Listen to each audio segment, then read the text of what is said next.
It's time for Views from the Stands with your hosts, Stevie B,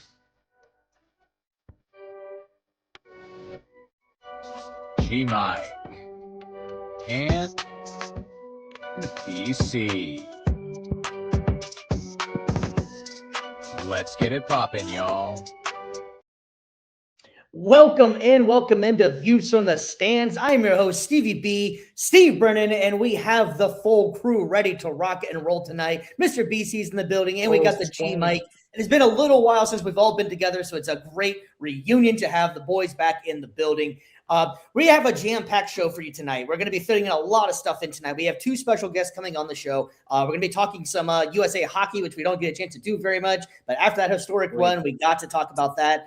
We have a fun down-bad debate for you tonight and anything else that comes up. But without further ado, let's not let the people keep on waiting. And let's go ahead and get to our first special guest. Special guest Views from the Stands.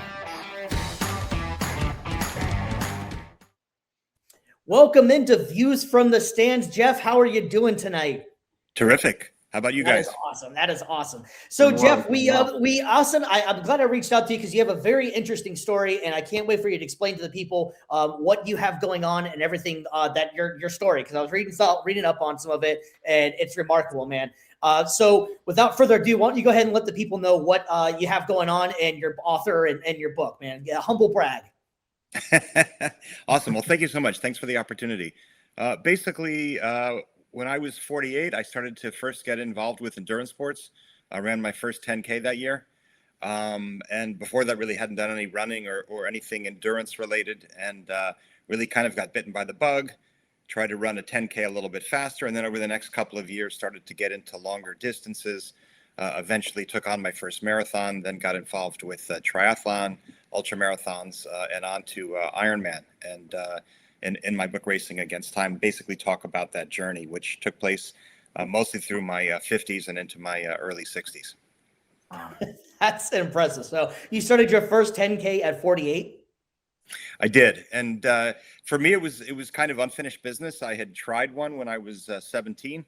And it was a bit too much for me back then. Ran the first 4 miles, ended up walking the last 2, and always was kind of embarrassed by my failure to really just run the entire race. And so that kind of gnawed at me. And so when I was 48, I took a running class of all things, and the goal of the class was to run a single 10K. And for me, it was super exciting to kind of erase that failure close at a point in life when I was getting close to the age of 50. You know, they do make a 5K, buddy. You don't have to just jump straight to the 10K, man. No, I actually did do the midpoint of the class. We did do a 5K. Okay. And then at the end we did. It was the Veterans Day 10K in Washington D.C. Big race, beautiful course, high energy, and really I thought the whole thing was kind of cool. Man, that's amazing. Actually, my aunt, which I'm pretty sure is tuning in, she actually ran the marathon for the Marine Corps marathon in DC as well, and said it was an amazing time as well. So I think she was. Oh, it's amazing. Give her a shout out, yeah. Yeah, that was I've done that race 3 times. That was my first marathon, and it's a magnificent course. It is truly put on by the Marine Corps. They staff it, and the amazing thing, or one of the amazing things about that race, is when you finish, a Marine second lieutenant greets you, salutes you, and puts the medal over your neck, which is incredibly powerful, especially for your first one. Yeah, especially too. My kind of funny story actually too. I got to shout my dad out. My dad was a Marine, and he was supposed to run it with her, but got injured the last second, and so she ended up having both bids because she already paid for it. So technically, my dad actually ran the race as well, so she completed 2 of them for him. So that's awesome. That's really awesome. Technically, he's on paper for saying that he actually did it, but my aunt she kicked ass and actually did both. I love that. Did he ever go back and do the race? Never got a chance to. He's starting to get back into a little bit of running now, but I don't know. I thought definitely not probably going to get to that level again. But that's impressive as hell, man. So you went from a 10K, and then what was the next step after that? I ran that distance a few more times, and then did a half marathon about a year after that first 10K, and then did that first marathon right after I turned 50, about a year after the half. And so kind of just progressed in a fairly orderly way. And then, but didn't get into the ultras and the long course triathlon, half Ironman and half Ironman. Didn't get into that until I was in my late 50s. And so, sorry, I didn't mean to interrupt, but just out of curiosity, for those maybe that aren't as familiar with distance running as someone as yourself, you mind explaining maybe to some of the viewers at home, like the differences between each of these races, the 10Ks, the 5Ks, regular marathon, half marathon, ultra marathon, and Ironmans, just to kind of set the standard for them. Sure, absolutely. 5K is 3.1 miles, 10K 6.2. Next standard distance up is the half marathon, 13.1 miles. Full marathon is 26.2 miles. An ultra marathon is any distance run that is more than a marathon distance. There are a couple popular distances, 50 kilometer, which is 31 miles, 50 miler, 100 miler. Those are I think the best known ones. And then with triathlon, it goes anywhere from a sprint, which is typically about 300 or 400 yards of swimming, about 10 to 12 miles of biking, and then usually a 5K run, all the way up to the full Ironman distance, which is 2.4 miles of swimming, 112 miles of cycling, and then a full 26.2 mile marathon. Oh, sheesh! Wow, that is amazing.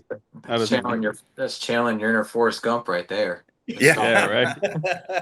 I read What are the description. It's like it's a long day, but at least it's catered. Yeah, right. Which does tend to help. What are the prerequisites to try to get in shape to do a triathlon or even a marathon itself? There's a lot of people that just go into fitness, just go to the gym, run like maybe 2 times a week, do a little bit of cardio and this and there. I want to hear the difficulties that goes into training into something like this. Yeah. That's a great question. I think for me, it started with just committing myself to working out 6 days a week, at least 45 minutes each time. And decided that I would cross train, which is pretty typical to avoid injury. So I was running typically 3 times a week, cycling 2, and swimming 1. And then realized, okay, I'm cross training already. I should try a triathlon, and did that. And then as you get into longer distances, you have to up the volume of your training.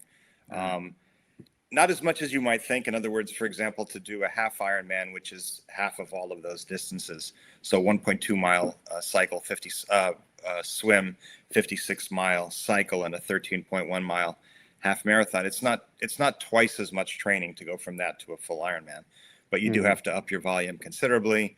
And for me, I didn't take on Ironman until I'd been doing endurance sports for about 9 years, and even then, once I made the decision to do it, I still spent a year training for that specific race.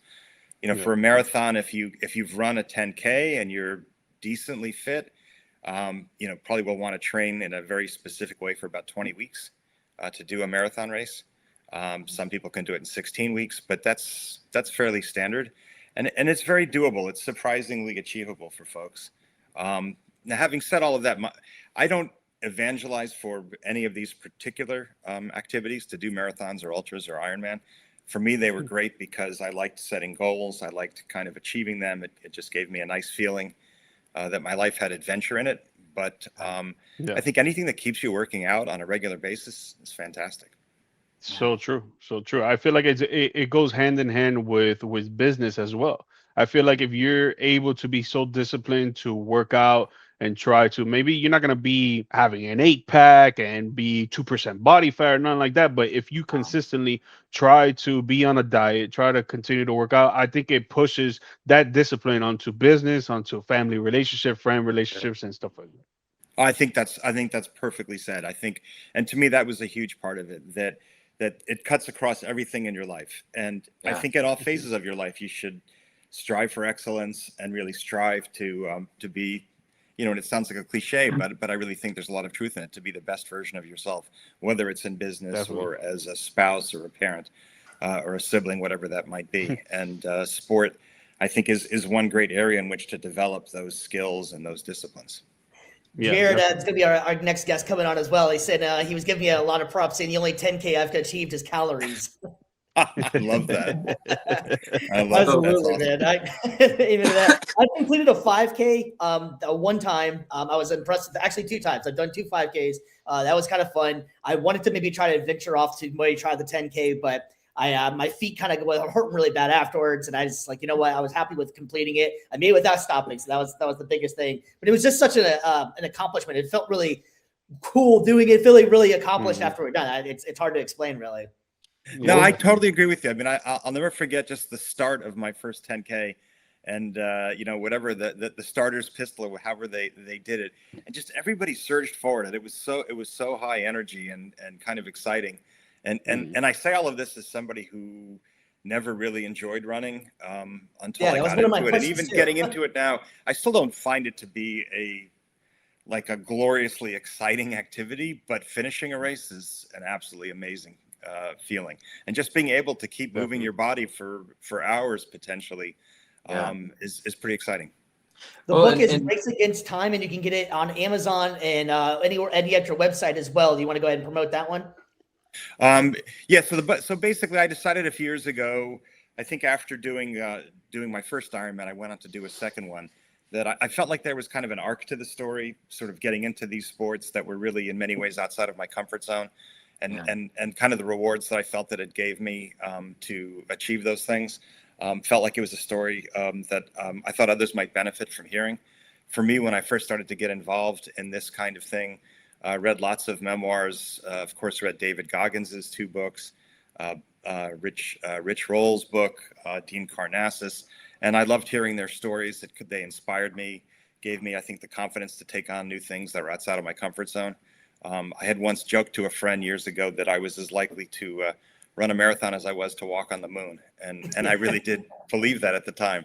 But then actually doing it and then going on to ultras, you know, really was an incredible feeling. And it's wonderful to surprise yourself, wonderful to realize that, you know what, actually I'm capable of more than I had thought. And where might those limits be, and what else might I be able to do? So that was basically, you know, kind of the message I wanted to share in the book. And just some of those stories, I think people will hopefully get something out of it that will give them confidence to do some new things. You know, that basically was what I was hoping to achieve. Yeah, absolutely. I did have another question for you too, and it's not just all about the running too. Correct me if I'm wrong, you've written it's just like your 3rd book possibly? Correct. It's my 3rd book. That's what I thought. Yeah, that's what I was reading up on your site. That was really interesting. But what were the other 2 books about? It was like war books or something, right? First book was military history, and the second was a biography of a particular. He was a bomber pilot in World War II, then became a fighter pilot. But at the same time, he was an interesting guy. He was also an artist and a writer, and was killed back in 1948. He was someone who fought in World War II. His service was in the Pacific, flying bombers, and then he ended up actually, of all things, coming to Israel, became one of its very first fighter pilots, and died during the country's War of Independence. So yeah, for me also writing was just a challenge to take on. It also for me has become a daily discipline.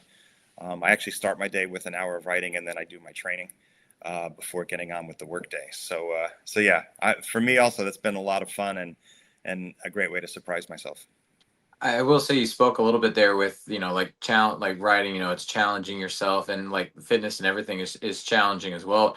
I wanted to kind of hit on that as well for a lot of people. Like we talked about people trying to get into doing stuff like this. What would you say have been some challenges for you, maybe like when you first started out, with your training as well? You know, even today, like what are some things that maybe, you know, a bit of a grind when you're doing your training, when you're going through those races? Because again, it's distance, it's endurance. It's not all sunshine and rainbows. I'm certain there are times where it can kind of be a little bit of a drag. So it's like, what are those challenges like, and how do you push through them?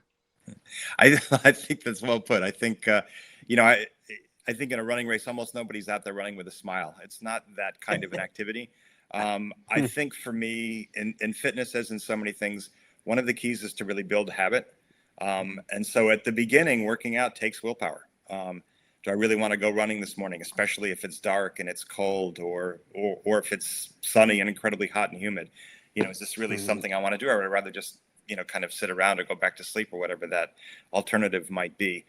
So building those habits early on, that takes willpower, that takes discipline. Once, though, you make that part of your life, it actually can go on autopilot in so many ways. I never have a debate within my mind, should I actually go swimming this morning, or should I run or cycle, or whatever it might be. I will always do it. Now, having said that, pushing on for, longer and longer and more challenging races, that can be a lot of training. Getting ready for a marathon, you're going to have to do some long runs, 2 hours, 3 hours, maybe 4 hours. And that can take some getting used to. And with ultras, I mean, my longest race was 72 miles. That ended up taking me a little over 20 hours to run. So you do have a lot of fights with yourself in the longer stuff. But at the end, the reward is immense. Yeah. Yeah, I think what every day is just about the daily struggle of having the courage to keep being disciplined.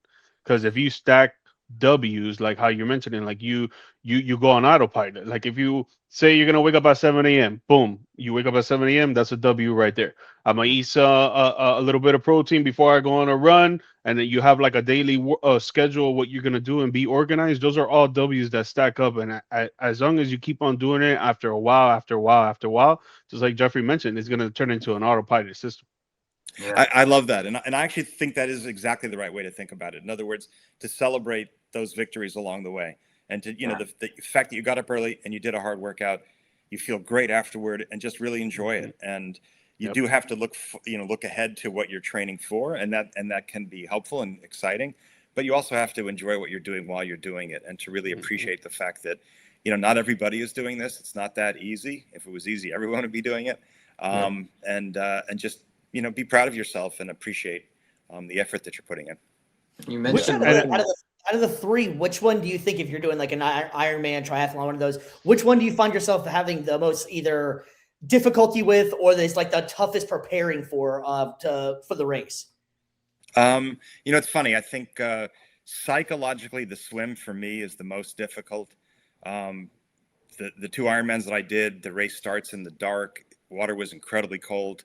You're surrounded by hundreds of people, and just psychologically, that was very daunting. The first time I did it, I actually had cold shock. I was hyperventilating, and so that was very scary. But in fact, that's my strongest leg in the 3 different disciplines. The run is tough, is probably toughest for me in the sense that you're pretty spent by then. I mean, in my case, I'd been racing for over 10 hours when I started the marathon, and it was tiring. And so not over 10 hours, maybe over 9 hours when I started the marathon. And so I was pretty wiped out. And so yeah, but I think, lots of self-talk, lots of encouraging yourself to keep moving forward. There's a sign, if you run a marathon, you'll see people are on the side of the road with encouraging signs. It's very sweet and very, some of them are funny, some of them are inspiring, but there's one that I see all the time at marathons. Pain is temporary, victory is forever.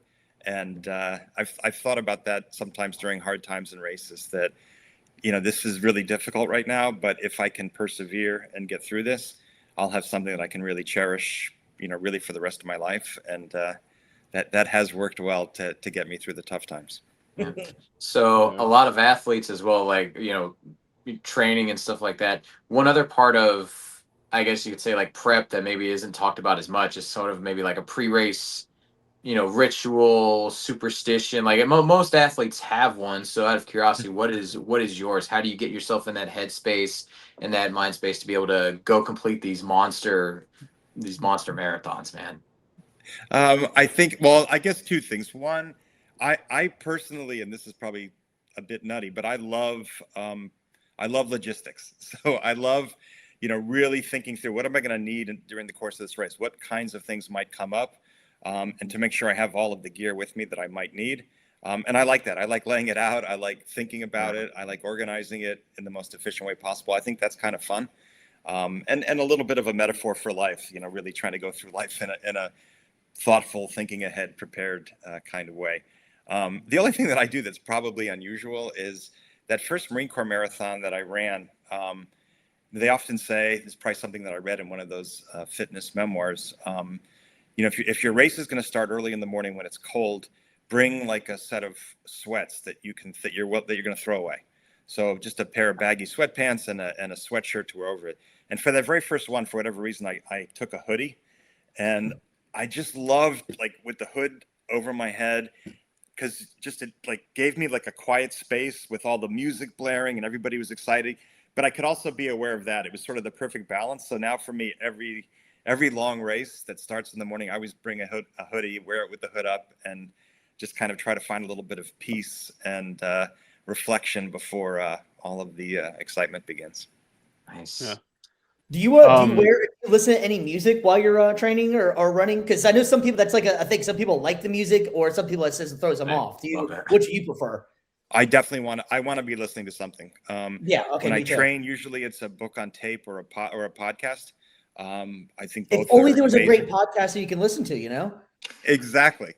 So I mean, podcasts So are my fun. typical go-to. Sometimes I go back to books on tape for a little while, then I always end up coming back to podcasts. They're kind of perfect. So podcasts like this one, I think is an amazing thing to do during races. I've done both ways, but I definitely want something to be listening to. I don't want to just be in my head the entire time. Yeah. Now there's one of the longer races that I tried, they actually banned headphones, and so that was its own challenge, to be in your head for Definitely. in that case 11 hours without being able to listen to anything. That I wasn't crazy about. So I do like the distraction. There's some people who just can be excited about being in nature, but I don't think I'm on that kind of spiritual level to do that. I wanna jump back to my bad, BC. I just want to get this one out there because I just feel the discipline part of this whole thing is very important to me, and I feel like it should be very important to people. So you said you started around 48. So there was a moment in time that I feel like a lot of us have where you start to try to become an athlete, or you are an athlete but you're just not consistent enough, and there's days that you'll go 4, 5 days in a row eating right, training good, resting, and then on that 6th day you decide, oh, I want to go get some McDonald's, let me go hang out with the wife, let me not work out, and this and that, and then they go back into the hole of, no, I'm not going to be able to train, no, I'm not going to be able to do that, and then 2 weeks, and then a month, and then 2 months, and then 6 months pass by and they're not training. What would be the advice that you would give to these people on how not to just because you skipped one day, don't let it just turn yourself around, your whole ambitions around, and not get back on the horse and try to keep going? Yeah, I think that's the right question for all of us, especially at the beginning. I think for me, building it as a habit, there's advice that they give in the world of personal finance: pay yourself first. So if you want to save money, take money out of your paycheck right when you get it, put it aside for savings or for investment before you start spending money on other things. And that way you will make sure every month that you are saving money. And so for me, paying myself first, and when it comes to my health and to fitness, means working out first thing in the morning, or for me, very second thing in the morning, but before my workday. Once my workday starts, I don't really own my time in the same way. I don't control it. Surprising things can happen. If I had thought I was going to work out at lunch, that may not in the end be possible, or at night. So I think that's an important thing, and just trying to build a habit. And then years ago, I read a book called The Slight Edge, and I think the author's thesis basically was it's the small things done consistently over time, either for better or for worse, that will really alter kind of the course of our life. I mean, if I work out today, if I don't work out today, on a certain level, it doesn't really matter. But if I make that same choice every day for the next 5 years, it's going to make a huge difference over the course of that 5 years. And I think fitness is one way in which we can dramatically alter how we age. I just made my 50s and my early 60s now, super exciting, super active. And I think it's something that we can all have to one degree or another in our lives. And I think we should make that effort. But, if we do hit a rough patch, and look, certainly when you're younger, you have young kids, it's hard to be as consistent. I certainly wasn't. I mean, I lifted weights kind of throughout that whole period before I got into endurance sports, and had been super consistent in my 20s, and then in my 30s and 40s, much less so, still lifted, but not nearly with the same kind of discipline that I had experienced before. So yeah, I think just recognizing that consistency has its reward over time. It's not sexy to do it every single day, or in my case, 6 days a week. I mean, I do think you want a rest day in every week, Definitely. but yeah, if you can be consistent, you'll be really pleased down the road. Okay. Nice. What's one thing you want everybody to take away from this book after they read it, and just your story? I think for me, I mean, what was exciting to me was it really changed how I aged. I just felt myself slowing down. I felt myself getting weaker, and getting involved with endurance sports, pushing myself, taking on more difficult challenges. Just really, it made me more fit, more active, more excited, more capable. And I think it bled into my work life and gave me a lot of energy there as well, which I really liked. And so, I think there's a lot of talk these days about longevity and health span, kind of longevity, how long we might live, health span, kind of that period of our life where we are fit, free of disease, healthy, active. And I put the longevity piece off to one side. I think there's just a lot of variables there. There's so much of that I don't control. And I don't find that to be a very motivating concept.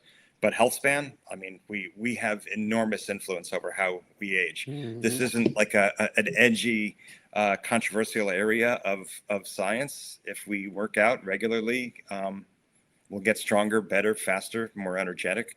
And I think life lived that way is it's more fun. It's more exciting. Yeah, 100%. So another fun question here for you. We talked a little bit about like pre-match rituals and stuff like that. Do you have any pre-match or not pre-match? Oh my gosh, wow, pre-match, pre-race meals that maybe you have, or do you kind of just keep it small? Do you keep it light? Do you like to kind of load up on maybe carbs? And then also, yeah, and then when it's all said and done as well, like what's your favorite way to celebrate a victory completing a marathon? I do try to be very mindful about my nutrition, both my pre-race nutrition and then the calories that I take in during the race. With races, typically it's gels and some type of electrolyte drink. For the really long races, for the ultras, you do have to have some regular food in there somewhere. And in ultras, I allow myself to eat a bunch of candy, which I find very motivating because those gels get very repetitive over time. It's funny that in terms of a post-race ritual, pizza after a race is an incredible thing. Pizza and beer, especially. In September, I ran the Berlin Marathon, and the beer really is better over there. Wow. And yeah, there you go. There's got to be a beer somewhere in there. I had to rush to the airport after that race, and I had beer and pizza at the airport. And I swear it was the best meal I've ever had in my life. And I just went right back and ordered the exact same thing again. And it was just as good the second time as I love it. First. But honestly, I'm a sucker for the medals.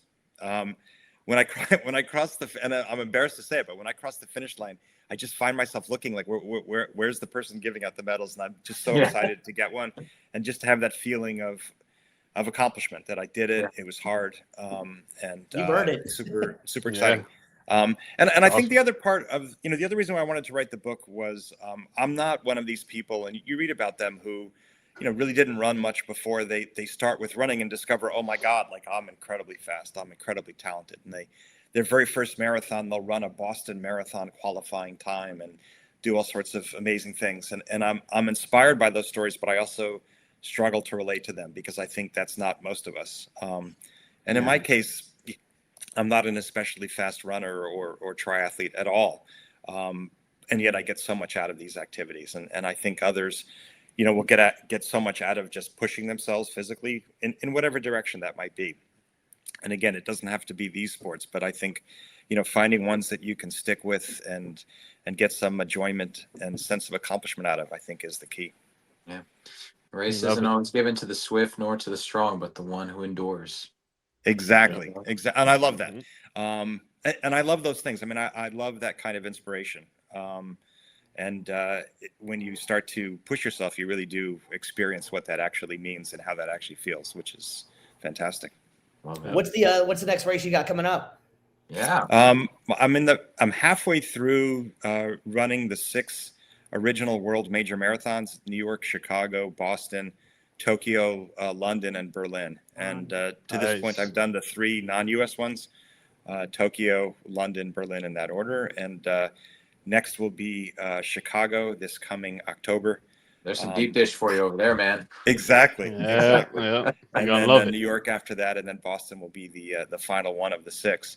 And then we'll see what else I do after that. But I do like goal setting. I do like having a race on the calendar. It focuses my training and just just makes me feel like my life still has adventure, which I think is a good feeling. You're not currently running as you're doing this interview, right? Like He definitely is. He has a treadmill I at the saw that bottom. screen was going almighty fast there, man.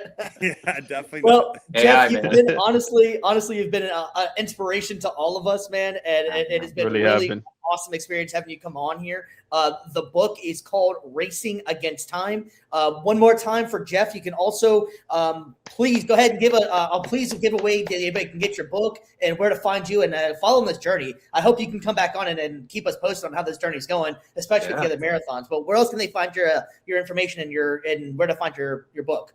I also have an author website, JeffreyWeissAuthor.com. I'm on LinkedIn, and yeah, the book is on Amazon. But would love to hear from folks. And I love this stuff. I love talking about it. I love thinking about it, planning for it, and kind of reliving the memories. So definitely encourage others to who've. I mean, for me, when I got started, there was a feeling that I used to have for years, which is that I'll get more serious about my fitness later when I have more time. And at 48, it kind of hit me like later is now. There's no more pushing this off. Tomorrow.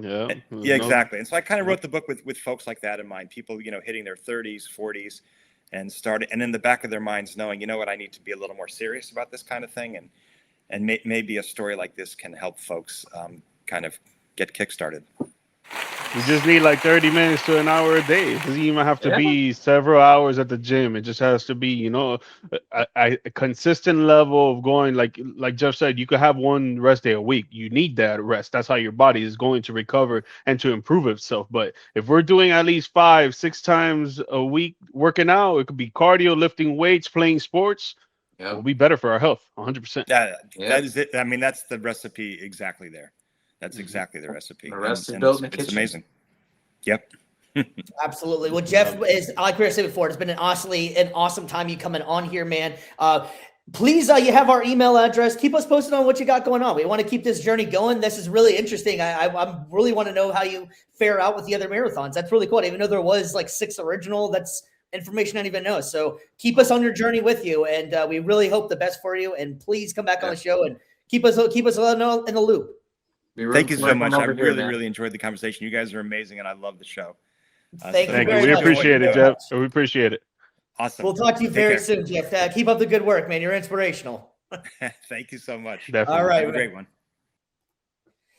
Wow, what an inspirational story, man. Jeff, what a great guest we had on there, too. And I'm going to have to log out and go run a marathon right now. Go run through a brick wall. Hey, we got to definitely, man. Hey, that was a sign from God. We got to lock in with our health, people. Seriously, we have to lock fellas. in, literally. Yeah. Absolutely, man. Yeah, and so that was definitely really cool. And while we're waiting on our next guest to get all fired up and ready to go, we also met Jeff through Podmatch, and so we want to give credit to Podmatch. If you're doing any kind of podcasting out there, Podmatch is an absolutely amazing company to work with, and they are. I can't say enough. We've gotten all kinds of interesting people to come on the show and to do interviews and to promote, and it's all about helping everybody else out. And they're a great company. And going from talking about an amazing athlete, and then we got Jared, our next guest, who is not.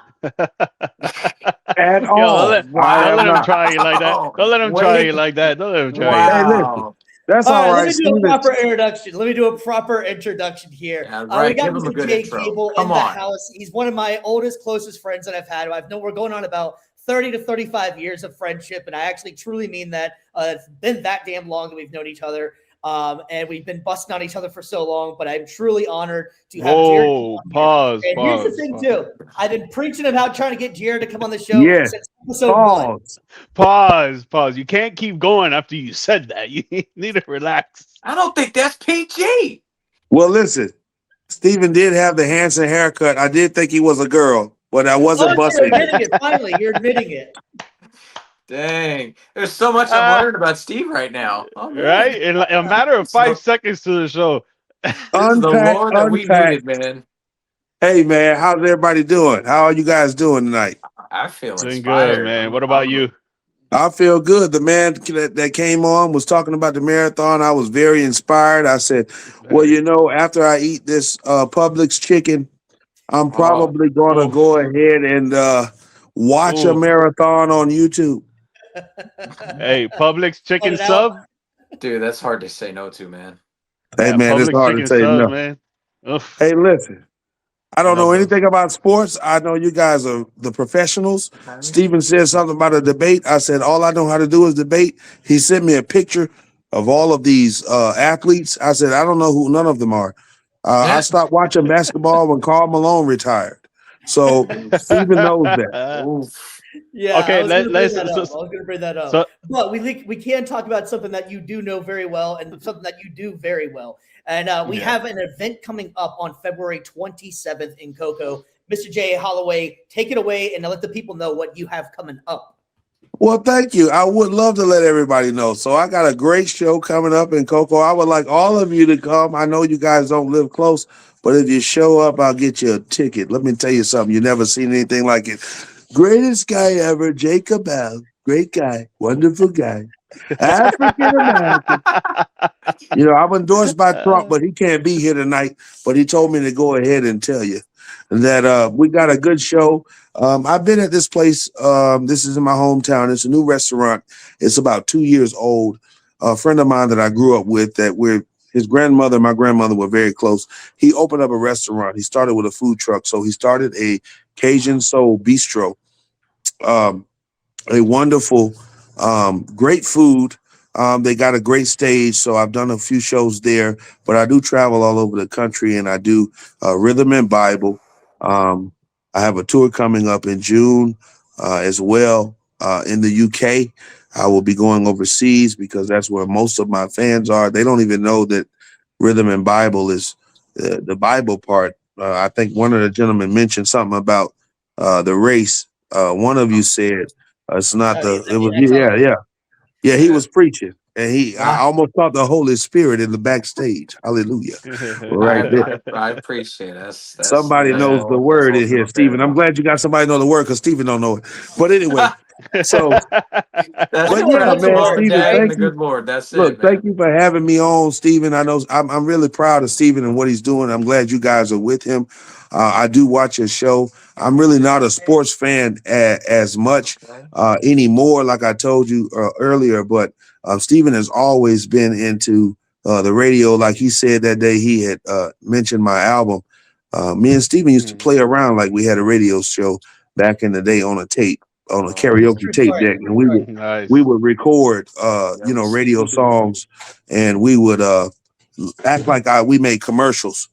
So Stephen was on there, and we had names for him as a radio host, like Vanilla Nice and White Mike and stuff like that. So we had a Oh, great time you doing be that, and we careful. were just messing around. But he went to school for this stuff and really started doing it for real. So I commend him Love on it. following his passion and his dream to be, a journalist like you guys, and you guys are covering great topics as far as sports are concerned. And, it actually makes me interested into, watching NBA. I'll always be a fan of NBA, but, I haven't really been keeping up with it. But when I watch your show, that's how I find out what's really going on. So I'm just glad to be on here with you guys. And I'm just glad you brought me on. I'm just, I'm nothing serious. I'm just a Grammy nominated songwriter from Cocoa, Florida. That's all. Hey, Hey, hey. man. Gotta All right, represent so it, see, man. just a Love it. We reminder love for it. He's Hell too Vanilla yeah. Ice and humble, man. White He's too Mike. humble. We can't forget about yours, though. All right, so this was Chocolate Thunder, and That's right. I was Chocolate Thunder. That's right. Chocolate Thunder and Hey, Vanilla listen. Hey, I'll Nights. tell you what. I know I carried the show, Stephen, but it's your night oh tonight. yeah, 100%. Make sure you Can we? like and Oh, subscribe to some of the out there. we gotta find this footage, man, wherever it exists at, and bring it up on the show It's one of there. these It's in the days. archives. It's in the Oh Dude, man, archives we for had sure. tapes. I wish I could find them. I don't know where they are. I'm I start also digging. got a videotape. I used to record everything when I got a video camera. I would record all of the basketball. Steven know where I'm going with this. So he had a basketball goal at his house on Cedar Street in Daytona. This is some old school, right? Yeah. Steven still had the Hansen cut. Steven did a shot on me on the video, and he like I'm beat glad me you're admitting this 1-on-1, live. right? So I burned the tape. Sorry.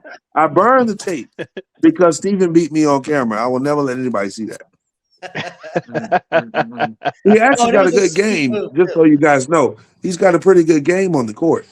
I don't know if he can still do it, but he used to be okay. He's pretty Yeah, decent. I still got it. Can't shoot. I can't shoot. Yeah, he's like, my I iPhone. still got it. Listen at it, guys. He ain't got it. Yeah, I mean, I don't have to show it anymore. I can just say I got it, you know? Oh, excuse me. Okay, all right. You like JJ Barea? Yeah, Hey, hey, I that's was a J.J. good. Barea once, He's actually. act, he's actually like what's the guy? He's like my guy from Florida State. What's the guy name? What's the guy from Florida State? Stephen, the point guard. From back Florida. in the day.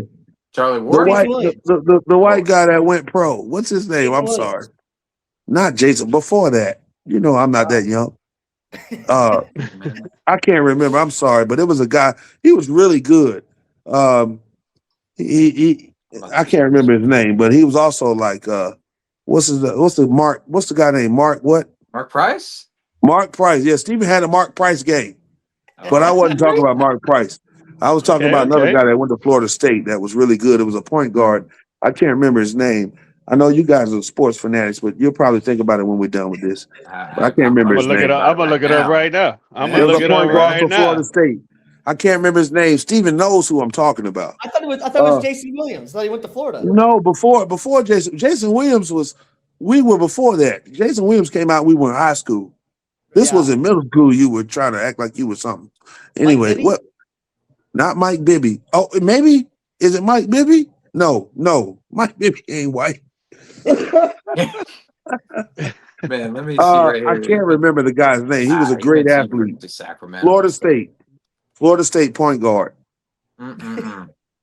So when is this tour starting in Europe, Jay?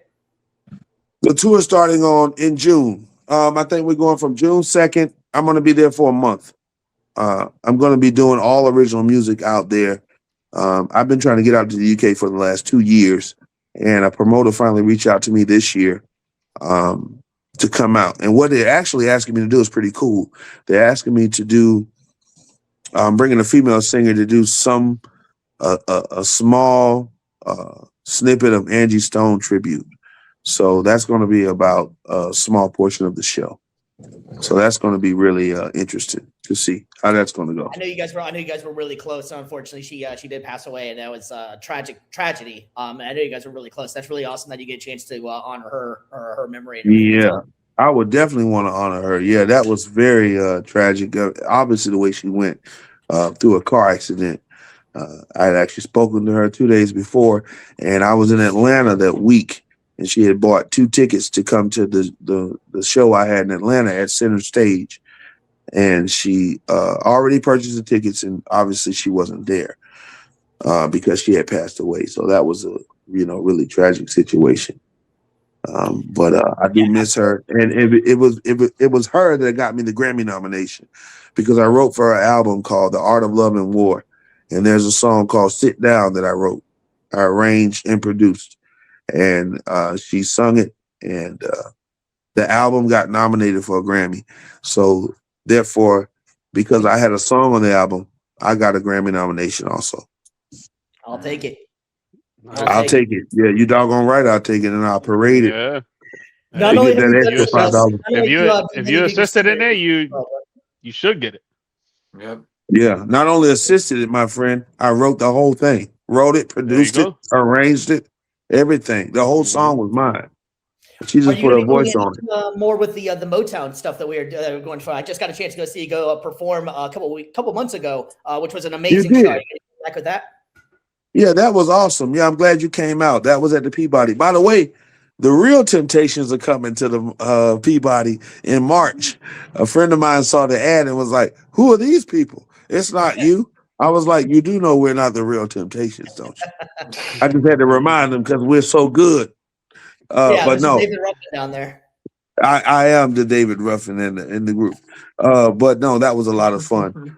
We are going to. I have a show Saturday after my show Friday on the 27th that you just advertised. Thank you so much. We are going to Deerfield Beach, and then we will be in. I think the first out of town gig. Well, not really out of town. It's going to be March 3rd. We're going to be in Jacksonville. So if you're not doing nothing, Steven, and you want to ride up, I'll get you a ticket. You let me know what's going on. And you two gentlemen as well. Yeah. You're my friends now because I'm on here. So I'll get you tickets, man. That You sounds know, good, Yeah, man. I'm down in South Florida, so whenever you do something down here, definitely go out Yep. and support. I'm always down there. Where in South Florida are you? Miami, but more right now, particularly Color Bay. Okay, so you're way down south, but we do Yeah, way most of down. the Motowners band is from Fort Lauderdale area. We do have a Mhm. couple singers in Miami, so we do a lot of shows in like Fort Lauderdale. I don't know how far that is, but if you're not Yeah, doing nothing on the weekend and you want to slide up and bring a friend, lady or wife or whoever, I can get you a couple tickets, man. It's a great show. It definitely was go a out and must see, support. actually. It was 100%. a Yeah, lot of fun. Yeah, man. yeah, All you'll right, have a Mr. lot of Billy fun, man. Holloway, man. So, where can people find all of your music and everything that you Yeah. have going on? Where can they find that at? Well, they can go to my website. That's what all of the stuff is. www.jkabel.com, which is my artist name, JKABEL. Cable is my middle name, and J is the initial of my first name, Jared. Um, also, Good deal. Facebook, like anywhere else, and Instagram, I'm also on there under the same name. You can Google me. I've worked hard enough; it'll show up in your search bar. So yeah. Definitely check me Definitely. out. I have 7 albums. I have 10 #1 singles in the UK. I've been working really hard. I've been very grateful for the support of everybody that has supported my music. I'm working on a double disc album, so I'm going to release that this year. So that'll technically be 9 albums, but I'm going to put 2 out at the same time. The double launch I'm title doing might as that well. now. Not for that. Yeah, Wow. yeah. Sounds I'm like really J. grateful. Cole. J. Cole, yeah, yeah. That's what he Except just did. He just did. He just he dropped definitely did. basically Is 2. that the one Yeah. he was selling in his trunk? He was I don't driving know. around. The fall off is Maybe, quite maybe. cool. I don't know if it was that one or not. I Honestly, don't I know if did. y'all saw. Did you see Right. any? Okay. Did you see any Yeah. footage of him? He was driving around in a Honda doing something. I don't know if you guys Well, caught Yeah, that. and one of the songs they is I about think it, so, really, I yeah. believe. that he was Okay. giving out he was giving out tickets too for like his upcoming show because they just dropped tickets last week for Right. his nation tour. So he was driving around in a Honda Civic and he was giving out tickets. Correct. Yeah. Yeah. Yeah, He's a solid artist. Yeah. yeah, I Great like he guy. it. is. Yeah. Yeah. Yeah. I do. I actually enjoy his music too. I'm not really a fan of rap. Steven knows I'm an Hmm. old school R&B guy. But if Love it. you rap and I listen to you, in my opinion, you're pretty good. Because I don't Yeah. really deal with the whole hip hop thing. I'm old school. You know, From J. I'm Just not. Cole to I'm, to just Cable, I I do like me sing some for the J. I Cable sing for myself. y'all aunties. I would love it. I love Right, it. right. The guy that All you're right. comparing Steve to, by the way, Yeah, does it happen to be Ed Young? no, it isn't. No. Ah, Oh, Dang, I'm glad you did some. okay. I can't remember his name. He had a unique name. I'm sorry I even brought it up. I hate I couldn't No, no remember No, the worries, if guy. no you worries. think of it, you know where to find us, and we'll put you on the show again or something. But right. Player comps right there with J Cable. There we go. Yeah, Hey, thank you right. very much. Look at Steven. You can go ahead and kick me off, Steven. That's all right. I'm gonna be at your house for your birthday, and I'm gonna make that's what I'm some going to say. That things. was my next question. Am I going to see you this weekend? Yeah, Saturday. Yeah, you gonna see me. All right, my man. I will see you Saturday when we continue the conversation. Everybody out there, Mr. JKABEL, you can find him at a great Oh. show coming up on Friday in Cocoa. Please go out and support him. He's a great dude and has an amazing voice and does music for everybody the whole family can get involved with. Yo, give him a snippet right now. Huh? 10-second snippet. 10-second Little tease, snippet. little tease. You want a snippet? Yeah. Yeah. What you want? Some vocals? 10 seconds. Yeah, whatever you want. Sunshine, blue skies, please go away. My girl has found another and gone away. With her went my Yee. future. My life is filled with gloom. Day after day, stay locked up in my room. Come on to the show Friday. Hey, There let's we go. I go. like Let's it. go. All right, Mr. Hey, J. thank you, Cable in the Steven. building. Please, thank you for coming on the show, my friend. Come on anytime you want, man. You maybe have to come up with a new song for our show or something, man. How about that? A little challenge. You got it. Hey, listen, I'll make y'all a jingle too. But check this out. I'm gonna do some research on these artists. On these athletes, so I can come in and debate with y'all. Because I don't know There For you what to go. say sure. now. For sure. Yeah. For Bring sure. it on. All right, We're my ready. friend. I will Love see you it. this weekend. Go get your tickets for JKABEL in Cocoa Beach. You won't be disappointed.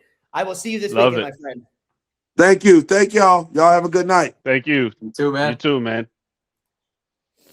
JKABEL, man, we have a jam-packed show. We go. had 2 guests on here tonight. It's been a great show, and we got more stuff to get into tonight. How about we'll jump into the Olympics? Actually, go from one thing to the next. This year, the Olympics set up a great medal count for the United States, and the United States actually finished second place in medal counts for the Olympics. But on the bright side, they did set the gold record, the record for the United States in a Winter Olympics at 12 golds this year. So that was really good. But let's face it, the big thing that everybody was talking about was USA winning hockey. USA, USA won it as well. Fantastic story. None of us are major hockey guys on the show, but I was so compelled in watching this. It was awesome. It was so much country pride. I loved all the post interviews. I see it every time I start watching hockey. I don't know why I don't watch this more often. You need to right there, buddy. What's that? Yeah, man. I said, you need to right there. Move over, Canada. This is our sport right now, eh? Yeah, baby. Hockey runs through the U.S. and the NHL runs through the state of Florida right there, man. It's our freaking sport. There we go. With the Panthers. And the it was just awesome country pride. Everything about this was really awesome. Not the boats, not the boats. And the fact that we had to get to play Canada at the end, that's what made it the icing on the cake on here. No pun intended. Yo, I just want to give out the stats right here, right? Yeah, USA wins first gold medal since 1980. Let's go, the miracle on ice, baby. Reigning NHL MVP, winner of the Venzi Trophy. Hopefully I said that right. As the league's best goaltender, he cemented himself as the best goaltender in the world with a gold medal game performance. He stopped 41 out of 42 shots against Canada. Again. How many? 27 of them. 41 out of 42, baby. Yeah, baby. 27 of them coming from the slot and 17 of them coming from the inner slot. Man. The guy put on a show, he saved, and let's talk about Jack Hughes here. This guy got hit in the mouth with a hockey stick, broke 2 of his teeth. He looked like a caveman after that, didn't come out of the game, and then scores the game-winning goal. Yep. Absolutely. Man, right. How about it doesn't even stop there, man. How about the Hughes family? His brother hit the game winner in overtime to get to the gold medal game. So the family's doing good. And if I remember right, too, his mom worked for Team USA Hockey as well. So they were doing it really big. Man, it was just awesome to see that the camaraderie, the pride, and I don't know if there was an empty, a dry eye in the building after they brought Godot's jersey out there at the ceremony. They brought the kids out there. That was just an amazing show of sportsmanship and just everything that the game is all supposed to be all about. That was such an amazing thing to watch. I can't admit, I have to admit it, I was tearing up like crazy. If you weren't, I don't know, something might be wrong with you. Well, and also too, you can't, as great as it was for the men as well, it started off with the women. We got to give the shout out to them 100%. As well. They were the second part of that sweep right there. So shout out both men's and women's teams. It's the reason why Canada held on to that sport for so long. They were not going to let go of it, like, willingly. But doggone it, there, Canada, move on over it. We got another sport right here down in the United States of America there, eh? America. Absolutely, man. And also, it was awesome to hear all the speeches afterwards and how excited they were to represent the country. And the Olympics is what I think the Team USA Hockey, men, women, I think they both actually showed what the games are supposed to be all about. People can have divided opinions on a lot of different things in the country, but for 2 weeks is what they always advertise. We're all on one team. And that's exactly what it seemed like. And it's exactly what it was. There was so much unity coming through, and they just kept on talking about having pride for your country. So I thought that was a great show for everybody, from the men and the women, and USA doing something big in the winter, setting our gold medal and coming in second place for gold for counts. So shout out to the USA. Big week for us overseas. And it's also the first time that the USA men's have won the gold in another country. The last 2 have both been in America. So it's just big all around. 46 years in the making for Team USA. Go Team USA. And shout out as well. One more shout out. I got a shout out a friend of mine, John Magrino, who was handling a lot of the public address announcing for hockey. He did some of the games. Shout out to you, John. Crushed it from the ones that I heard. Glad to have you back safe and sound in the U.S., but man, USA, baby. That's what it's about. USA, USA, USA. Yeah, man, you couldn't not be shouting that afterwards, whatever. But all right, so we're gonna jump into our last segment here, and it's gonna be a lot of fun. It's got our down bad debate for the night. It's time for the Down Bad Debate. All right, tonight's down bad debate. Out on the screen here, it says we have to pick the best three listed here.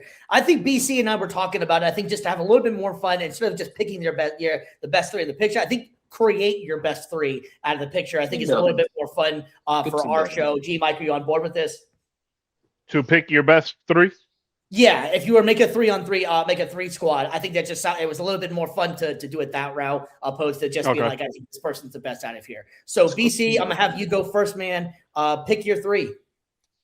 It's not easy for me to pick, I will say, just to kind of start it off here a little bit. But if I were to make a big 3, I like something where I get a good combination of size, I get a good combination of physicality, a little bit of some versatility as well, being able to kind of score from multiple positions, do a little bit of everything.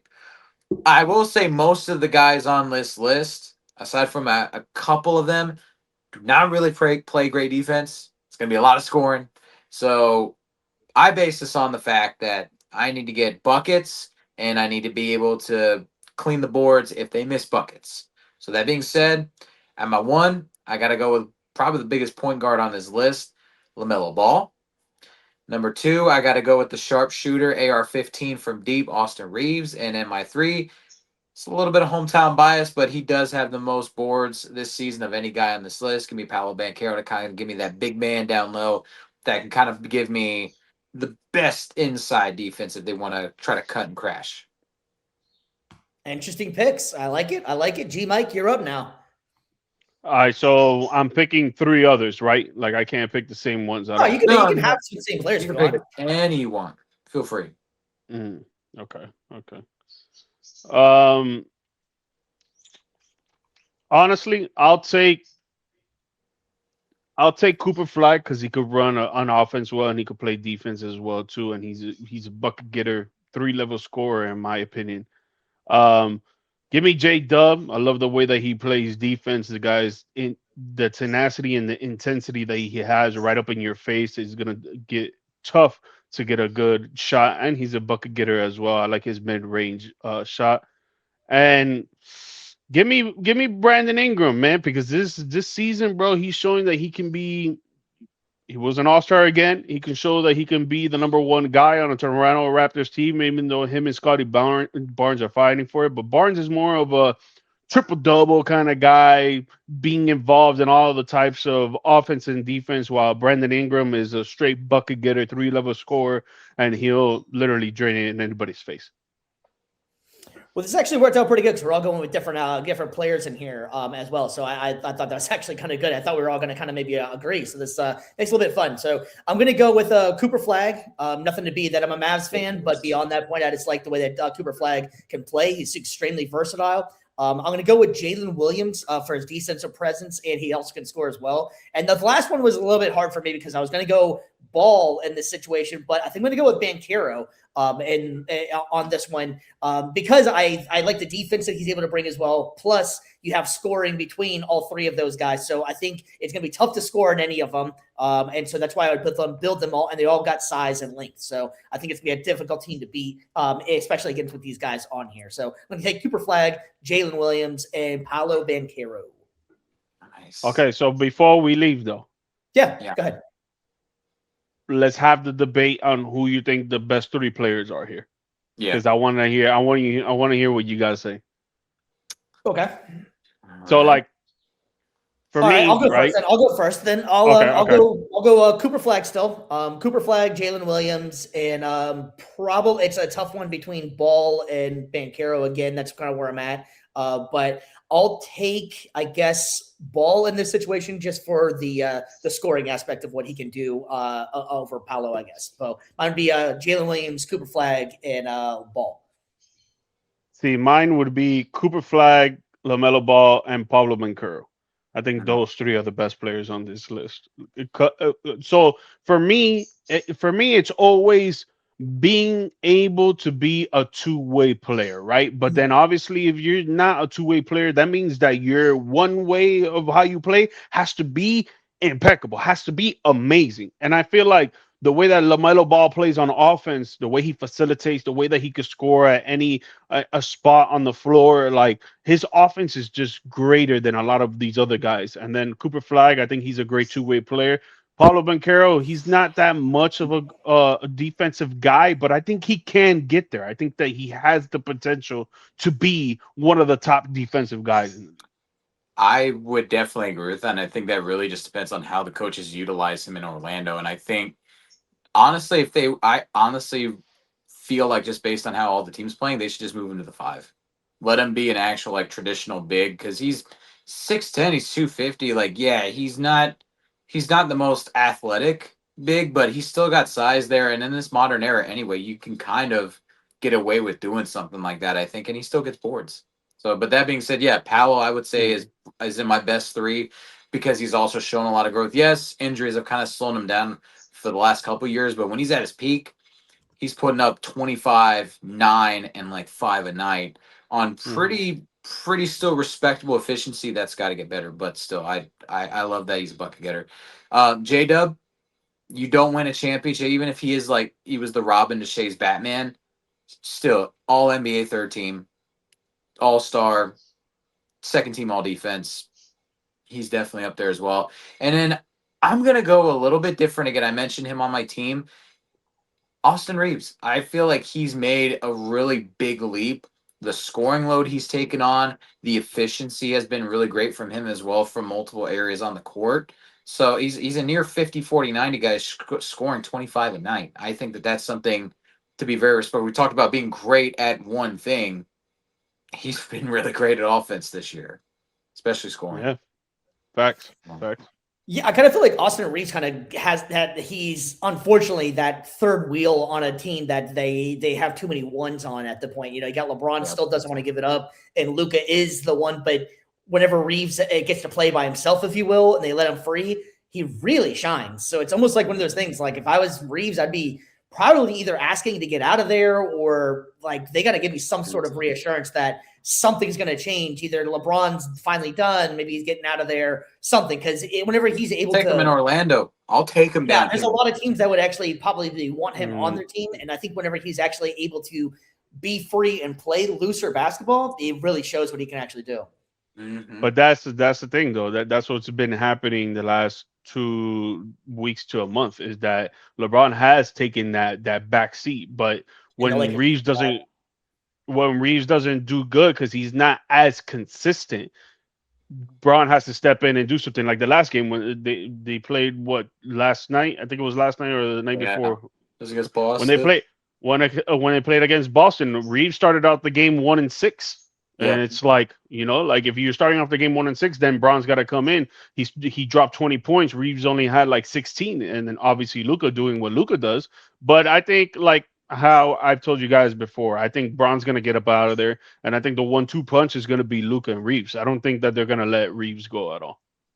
And I think that'd be you never want to say that LeBron's not good by it. So don't take it that way. But I think that might be a little bit more, if they could build around them two right there. I think that could be a little bit better for the Lakers to get some better defense going in there for them or something. But let them two be. They're younger too.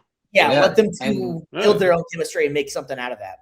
Well, and we know that LeBron, at least the rumors are that he's supposed to finish his career out in Cleveland. And who does Cleveland happen to have? A couple of good defensive 7-footers, maybe that they could spare at least one of them to get to LA if they want to make a trade or something like that. That's done with because he's going to be a free agent. Oh, yeah, that's true. Yeah, he's going to be a free agent. They could have done that at the trade deadline. I would have agreed with you there. Like that would have been smart. I wasn't sure of his contract if he had I didn't know if he was still doing the one year every year, if he had done like an extension or something. So no, they don't want to extend him, which I understand. Like guys, going to be 40. He's going to be 42. Of course, you don't want to freaking extend him. Cleveland will still pay the royalty tax for him though, because he's the king there. But the thing is, what Cleveland needs is that veteran championship leadership. That's what they really need out there, and they don't really have that. They do it. What with the Harden trade, they're what 5-1, 6-1 with Harden being there. Yeah, he's doing good. He's running the offense well, but can Harden really be the guy to be like, okay, we're gonna come together and we're gonna get to the NBA Finals and win a championship? No. We don't. We from the past of what we've seen, he cannot do that. What we know about the future, we don't know anything about the future. We don't know if he's going to do that. But from what we've seen from the past, he cannot do that. So if you have Harden, that he has, I think, 2 years or a year left on his contract, and then he'll be a free agent. You bring in Braun to have the leadership, the mentality, and the knowledge of how to get there and how to make James Harden that type of dude. Imagine what they can do. Yeah. Yeah. I mean, well, that's definitely a TBD. It's not going to happen this year. So we have a lot to unravel with that one as well. So, and there's a lot of interesting stuff going on in the NBA right now. And we'll definitely be breaking it down a lot more here in the next few weeks. Realistically, the season is just now kind of getting started. Really, it's at that time where stuff actually starts to matter. And seedings and all that good stuff last night. There was a great game last night with San Antonio and Detroit, and San Antonio prevailed. And G Mike and I were talking about that one a little bit on the off camera about San Antonio and Detroit, and there are two teams to definitely watch out there. San Antonio got the win if you didn't get a chance to see it, and very compelling game, which could be possibly a NBA finals match. You never know. There's a lot of time left to go, so things are going to change throughout the season. Of course, it's the NBA, so it's always moving. Speaking of always moving, we are going to be moving on for the show for tonight. And, man, we had an awesome show for you tonight. We had some great guests on here. Jeff Weiss was an amazing and inspirational guest. Make sure you check his stuff out. And one of my old closest friends, JKABEL, Jay Holloway. Go check out the show in Cocoa. I promise you it's a great adventure. It's a great time, and he's great on the mic, makes you laugh half the time, and he's singing the other time. So it's definitely a lot of fun to go check out one of his shows.